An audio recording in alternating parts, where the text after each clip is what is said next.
and the forests of Finland.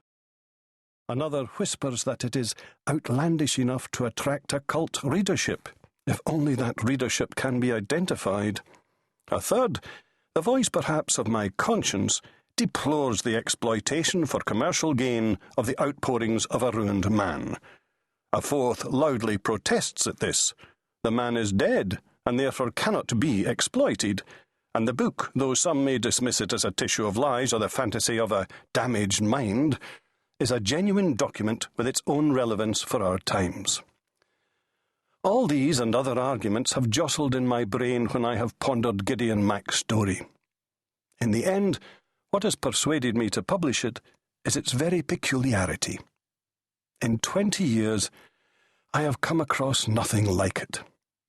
It is not a fiction, for Gideon Mack undoubtedly existed, yet nor surely can it be treated as fact. What, then, is it? It is because I am unable to answer this question that I consider it worthy of the public's attention, so that others can make up their own minds. But first, I must recount how it came into my hands.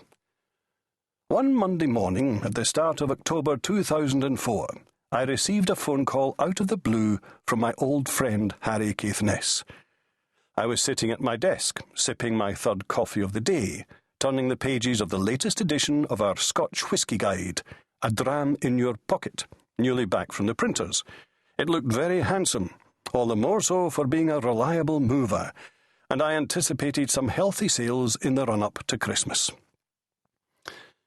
I had not heard from Harry for a while, but I recognised his gravelly voice at once.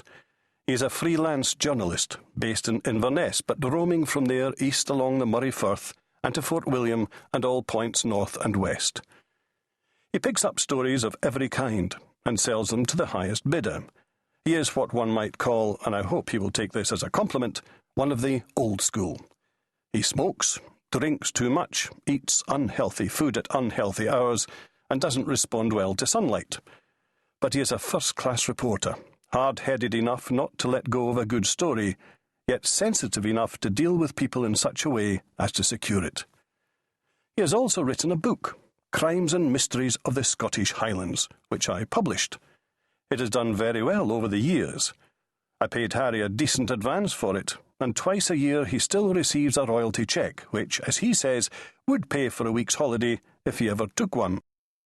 To me, it is business, but Harry used to say, when we spoke on the phone, that he owed me something. He doesn't say this any longer.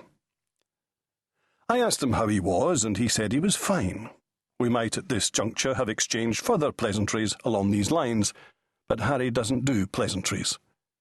Instead, he came straight to the point. He had something for me, he said. It was somewhat sensitive, but he thought it would be of interest. Had I ever come across a character called Gideon Mack? The name rang a bell, but I couldn't place it, and I said so. He was a minister, Harry said. Church, no state. He went missing earlier this year. He reminded me of what had happened.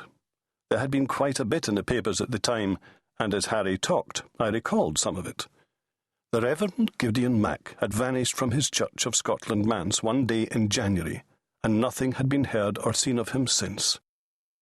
Before his disappearance, Mack had gone spectacularly off the rails, causing something of a stir in church circles and in Monymasket, the small town on the east coast which was his charge.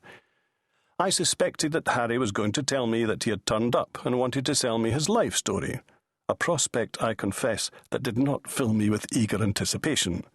But I was wrong. Mack was still missing, but something of his had turned up, and Harry said he thought it had my name on it. When I asked him what he meant, he said, "Well, it's something he's written, a kind of memoir or a confession, I suppose you'd call it. I think you should take a look. I read it over the weekend. I'm going to stick it in the post to you." I asked him how he had got hold of it and what exactly Mack had confessed to. "Quite a lot for a minister," Harry said. "Adultery, for example, and meeting the devil." This second item also rang a bell. I asked Harry again how he had come by the thing. "One of my contacts in the Northern Constabulary photocopied it for me," he said. "That was decent of him," I said dryly.